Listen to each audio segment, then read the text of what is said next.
Hello, I'm Leanne. I'm a light worker and mother to 3 special girls. I strive to continue learning, growing, and to collect new skills. I'm a psychic medium, Reiki master teacher, and an Akashic Records reader and healer. I am so excited to share what I've learned, what I'm going to learn, and the ups and downs of life. Thank you for joining me on my journey.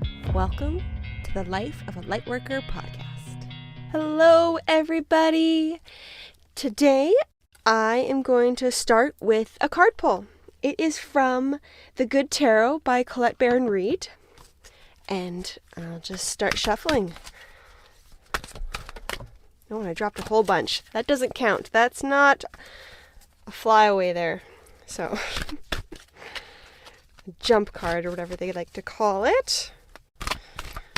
Okay. So, oh my goodness.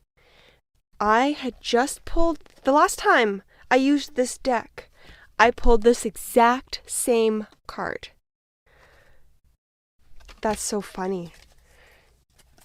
Okay. I don't even remember when I used this deck last. I'm sure I could find out if I dug a little bit, but okay. So, this card is the King of Air.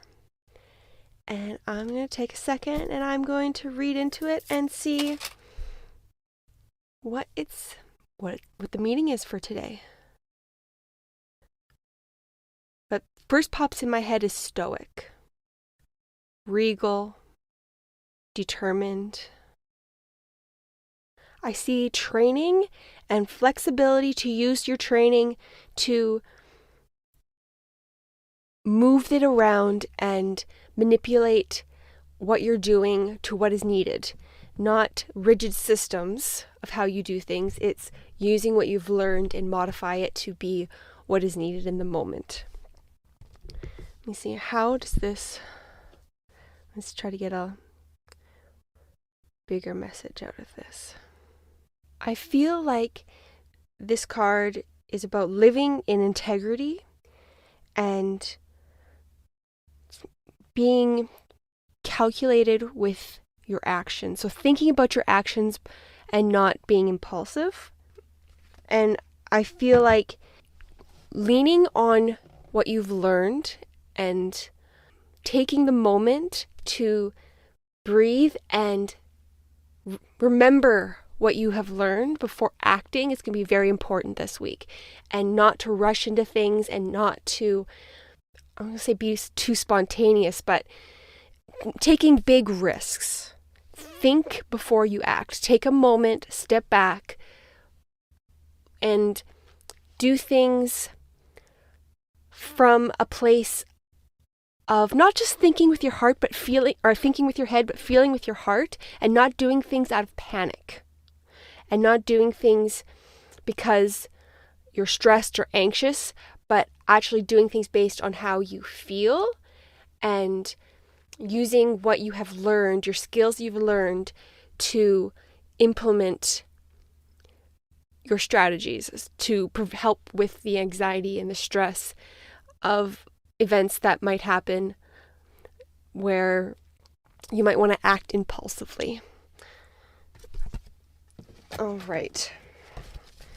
So, going on to the next thing. Okay, so right before starting to record this, I asked, what should this episode be about? And what I received was, it should be about overthinking, overanalyzing, and doubting yourself. So I feel that this is mostly directed towards your intuition and being able to trust your intuition is a very, very hard thing for a lot of people. And it is probably one of the biggest challenges that any intuitive person has to deal with, has to struggle with. Some people naturally just fully trust it, but I feel that that's pretty rare around the general population. And I know for myself, I could be receiving these things and I could be seeing things and thinking things and hearing things, but to actually say it out loud with any sort of confidence was a gradual process. It didn't happen overnight. I really had to push myself because the fear of being wrong, the fear of looking silly, the fear of just sounding like dumb or stupid, it really wanted to hold me back. And one thing through my mediumship course, because we had to do so many readings in a short amount of time, it really just kind of pushed me out of my comfort zone and really started to help me believe in myself. I think if I was only doing like a reading a month, it wouldn't have been as much of a growth. But having to do 2 readings a week for, was it 8 weeks or whatever we did it for, it really, really pushed me. And I'm very thankful for that. And it took months afterwards to fully be able to trust all of the things that I received. But I was a long, long, long way further than where I started, because I had the push, and then I also had the internal drive to want to work through it, because I didn't want to hold myself back. I was terrified, but then I just would say to myself, I would just be like, fuck it. I'm going to do it. Okay, I'm going to do it, and just go. And in that moment, act without thinking. And also another thing is, instead of saying that I know this is what I'm receiving, I know this is what I'm feeling, I changed my words to I think and I'm feeling, and just describing exactly how you're receiving the information. And that made me, the person saying it, more comfortable. So the person receiving it, I'm pretty sure no matter what words you used, they would receive it the same. But the specific words that I used helped me feel like how I was receiving it and expressing it was correct for me, and how I was able to process it at the moment. And even if it wasn't 100% exactly what the spirit or what the universe or the angels, whoever I was talking to, wanted to say, I was okay with the fact that I wasn't going to get it all right. And that's one thing that we all have to kind of deal with, is that we get it wrong sometimes. Our interpretation, because we're just a filter.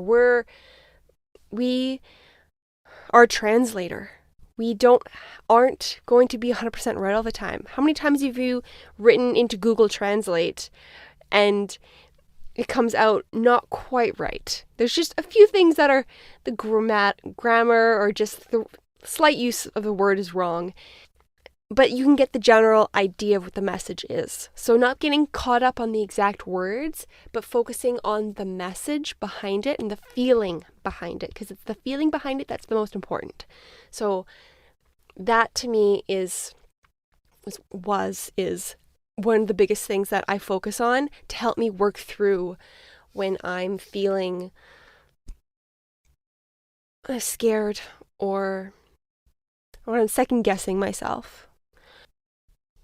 And one of my favorite little back pocket tools is when I am too much in my head and I'm not a clear channel at that moment, because I am too invested if it's yes or no, or if I'm right, or if I start to feel a little anxious. Just drawing and scribbling in just paper. It doesn't have to make sense. You just get your brain busy so that it's out of the way, so you can be a channel and you can say what comes instead of thinking about what you're saying. So getting your body busy, you could use a fidget, you could, like I said, write. There's lots of options. You could just even fiddle with your hands. Just do something to keep your body occupied. And also, when I don't get a clear yes or no regarding a situation or a question, I use my pendulum. Or if it's kind of unclear, when I say am I talking to a male or female, and I can use my pendulum to get the answer. I can, if I'm trying to figure out where in the family the spirit belongs, you can, and you're a little unsure of your signs of where they are placed in your body, or maybe the feeling, they might feel like a grandpa, but they're actually an uncle. But it's the feeling of their grandpa. So you can say it feels like a grandpa, and then you can go to your pendulum and ask, are you a grandpa? And you can go through all the different members until you get the right one. You can also, and anytime you're kind of second guessing yourself, if it's like a closer yes and no type of question, bring in your pendulum. Sometimes you just need to see it yourself in the physical world in order to believe it, because you're not believing what you're receiving in your brain or your spirit as it's coming through you. You're just not fully believing it.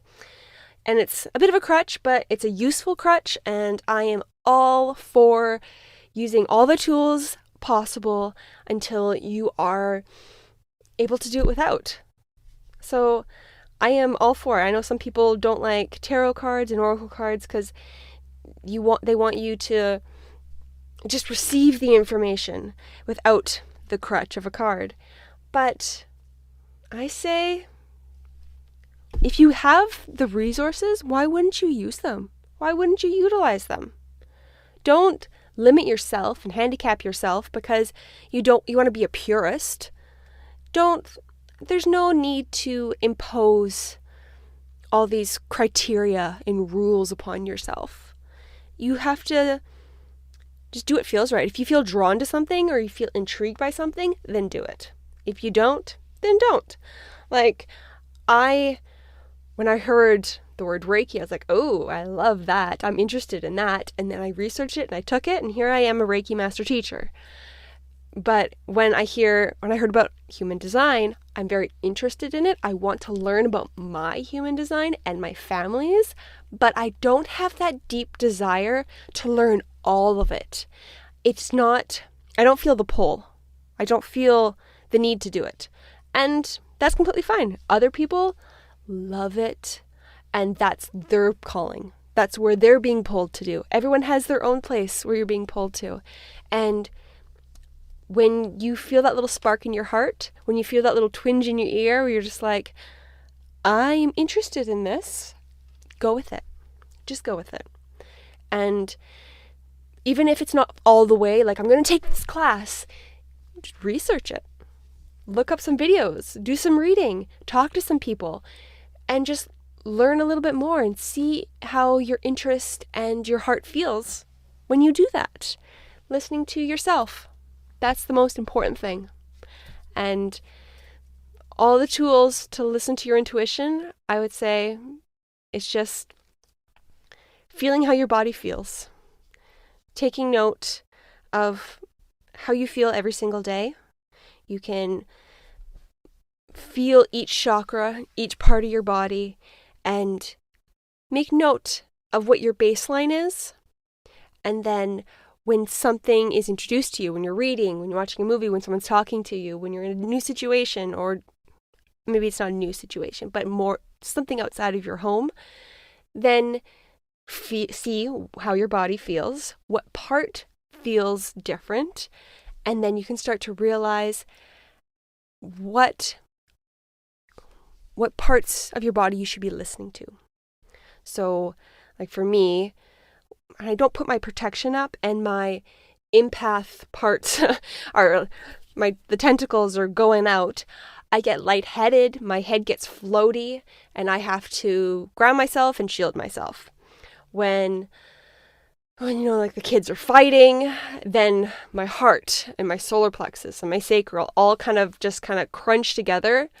And then sometimes I feel lightheaded too as well in those situations, depending on, because sometimes when it's someone you really love and they're upset, it's hard not to connect with them on that. So sometimes I'll feel lightheaded too.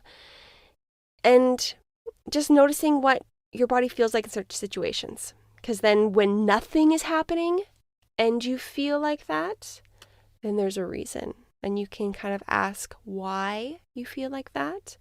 Like when I start to feel anxious and there's no reason, It's because the spirit is trying to talk to me. So that's just one little example. When it just like when it comes up for absolutely no reason, then you know to pay attention. So I will end at that point. If you have any questions or have any ideas of what you want me to talk about in next episodes, I would love to hear from you. My Instagram is Spruce Energy Healing. My Facebook is also Spruce Energy Healing. And my Facebook is www.spruceenergyhealing.com. And I have started an on-demand Reiki course. You do all the course material on your own time, whenever you want to take it. And then you schedule your attunement with me on Zoom. And that way you can go as fast or as slow as you want. And I did my first Reiki attunement in class on Zoom, and it worked amazingly. And I have no doubt that distance attunements work. It's all energy. It has no boundaries. And I fully believe it. And I wanted to share with as many people as possible outside of just my little area. So I hope if that little voice is in your ear and you had that feeling in your heart to learn about Reiki, I hope you look into it and I hope you follow your intuition. And have a wonderful day. Thank you very much for listening.